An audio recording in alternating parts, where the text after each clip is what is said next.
Hi there, little legends of the Bible. Welcome back to Prime Kids World, where every chapter is an adventure and every moment teaches us about God's power and love. I'm your Bible buddy, the Bible Champs for Kids, and today we're going into the very first chapter of the book of Exodus. Are you ready? Let's go! A long time ago, a man named Jacob, also called Israel, had many sons. When there was a big famine in the land, his whole family moved to Egypt, where his son Joseph was already living. Here are the names of Jacob's sons who moved to Egypt: Reuben, Simeon, Levi, Judah, Issachar, Zebulun, Benjamin, Dan, Naphtali, Gad, and Asher. That was quite a big family.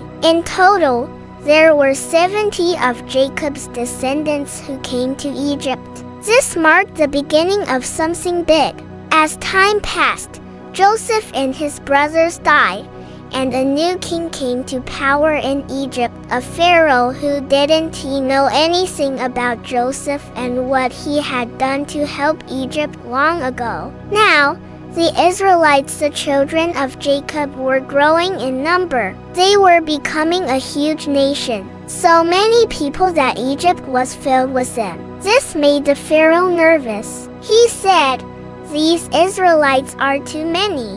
What if they join our enemies and fight us?" So Pharaoh made a very harsh plan. He forced the Israelites to become slaves. They had to work hard, building cities like Pithom and Ramses. They made bricks with mortar, worked in the fields, and did heavy labor. Life was better. But guess what?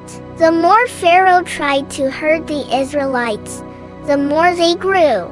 God's promise to Abraham was coming true. They were becoming a great nation. Then Pharaoh came up with an even worse plan. He called two Hebrew midwives, Shiphrah and Puah, and told them something very evil. He said, "When you help Hebrew women give birth, if it's a boy, kill him. If it's a girl, she may live."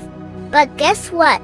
These women were brave. They feared God more than Pharaoh, so they refused to harm the baby boys. When Pharaoh found out, he asked, "Why did you let the boys live?" And the midwives said, "The Hebrew women are strong. They give birth before we even get there." Because of their courage, God blessed Shiphrah and Puah with families of their own. What a reward for doing what's right. Sadly, Pharaoh didn't give up.